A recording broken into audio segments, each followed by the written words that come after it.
Alors, voilà la correction donc des derniers exercices sur alpha. Alors, le premier exercice, donc si vous lisez ce qui est en gras, ça ne nous aide pas beaucoup, ça n'a pas d'intérêt, ça vous parle du nickel, ça sert juste à un peu vous perturber. Alors ensuite, on a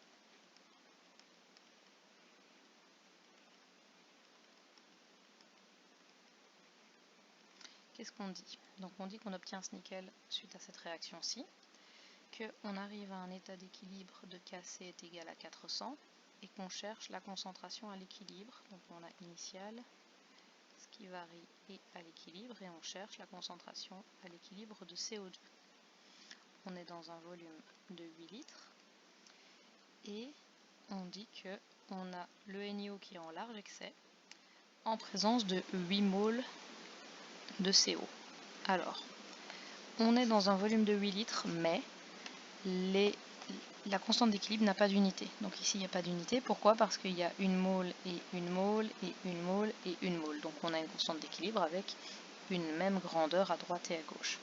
De plus, si vous faites bien attention, le NiO il est solide, le Ni est solide aussi. Or, on sait que dans une constante d'équilibre ne sont exprimés que les individus qui sont gazeux ou aqueux, et donc pas les solides, vu que leur concentration est égale à 1. Donc, ça nous aide parce que de toute façon, on ne connaissait pas la quantité qu'on en avait, vu qu'on dit qu'il est en large excès. Donc ça veut dire que lors de cette réaction, on a 8 moles moins alpha et plus alpha de ce côté-là.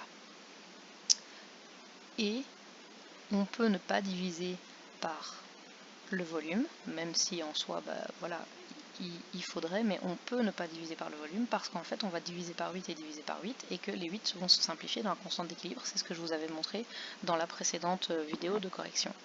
Donc ce 400, il est égal à alpha sur 8 moins alpha, et si je vous l'écris en divisant par 8, en fait il est écrit à alpha, il est égal à alpha sur 8 divisé par 8 moins alpha sur 8, ce qui revient à écrire alpha sur 8 multiplié par l'inverse de la fraction, et donc ça revient bien à écrire ça et ça sans avoir divisé par 8. Ok. Et donc si je fais ça, j'ai 400 fois 8 moins alpha qui est égal à alpha. Alors 400 fois 8, ça donne 3200. 3200 moins 400 alpha qui est égal à alpha, ça donne 3200 qui est égal à 401 alpha et une valeur d'alpha qui est égale à 7,98, pas 80, 7,98.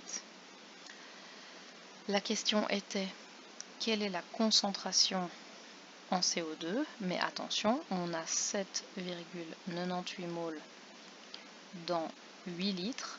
Par contre, pour obtenir sa concentration, il faut des moles par 8. Donc cette fois, je vais diviser ça par 8 et tomber sur 0,998 moles par litre. Ça, c'est pour le premier exercice. Alors, pour le second,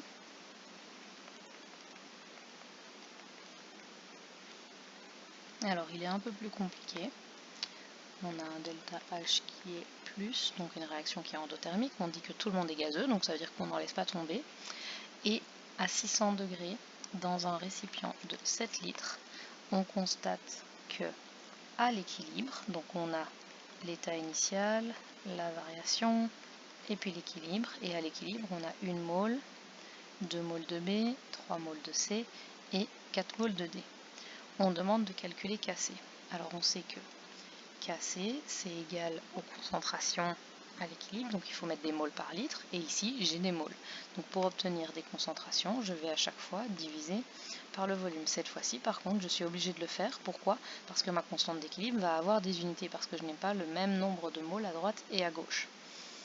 Donc je vais obtenir 4 sur 7 exposant 4, divisé par 1 sur 7 fois 2 sur 7 exposant 2 fois 3 sur 7 exposant 3. Donc si on fait ça, 4 divisé par 7 exposant 4, ça donne 0,106. 1 divisé par 7, ça donne 0,143. 2 divisé par 7 au carré, ça donne 0,082. Et 3 divisé par 7 exposant 3, ça donne 0,079. Donc si je calcule ça, divisé par 0,143,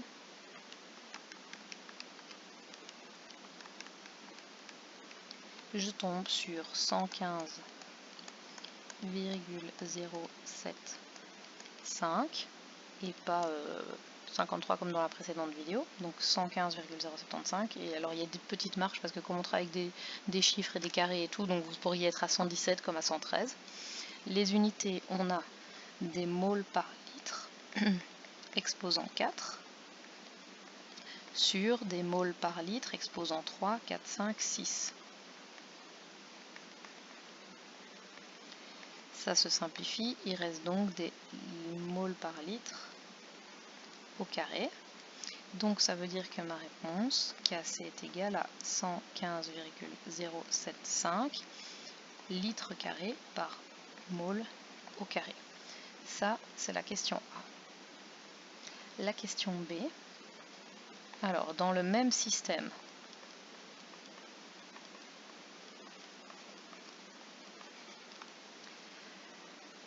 on vous demande, donc on est à l'équilibre, et on vous demande combien il y aura de moles de A en équilibre avec une mole de chacun des autres.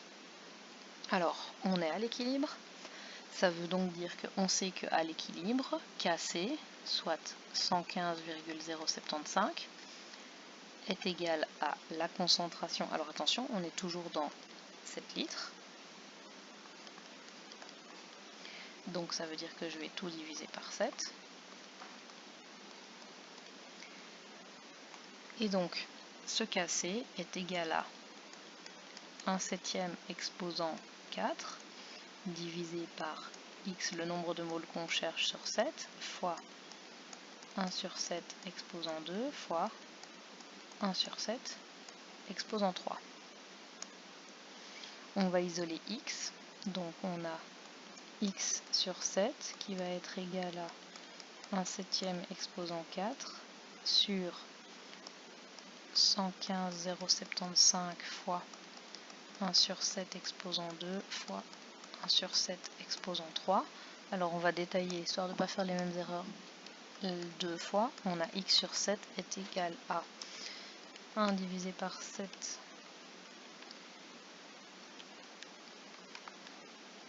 donc 1 divisé par 7 exposant 4, ça fait 0,0000416 divisé par 115,075, ça reste comme ça, fois 1 divisé par 7 exposant 2,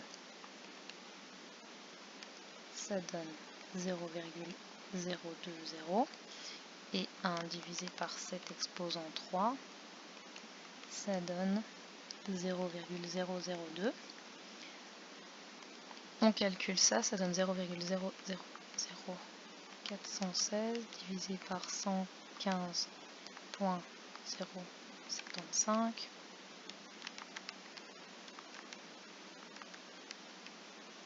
Ça donne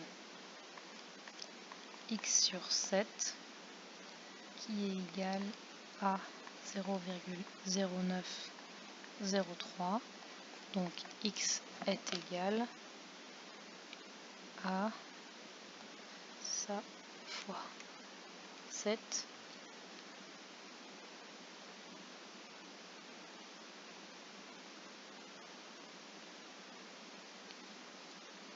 0,632, quelque chose de ce genre-là.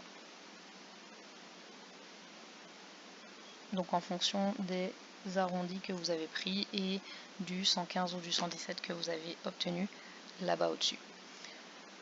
Donc voilà, et ça c'est le nombre de môles qu'il y a en équilibre avec une môle de 1, de B, une môle de C et une môle de D. Donc voilà, désolé, vous voyez que je suis pas parfaite non plus et que je fais des erreurs. Donc merci à Inès d'avoir remarqué ça. Et puis voilà,